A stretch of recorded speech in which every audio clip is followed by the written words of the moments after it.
in what was supposed to be a friendly game of football. A crunching 50-50 left both Blake and Jake with swollen ankles.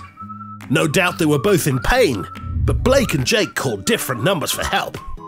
Blake called 999 for an ambulance to take him to A&E, thinking he'd need an X-ray.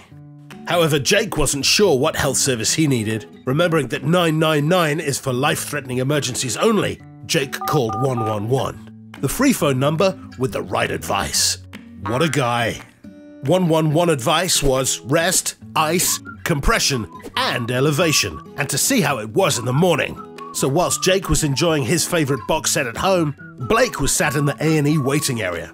While poor Jake milked his girlfriend's sympathy, Blake took up the A&E doctor's precious time better spent caring for patients with more serious conditions.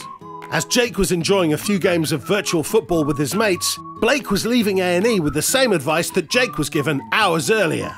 As Jake and Blake set their alarms for the morning, they each looked back on their day. One had enjoyed a great day spent with friends, the other had a boring day sat in A&E.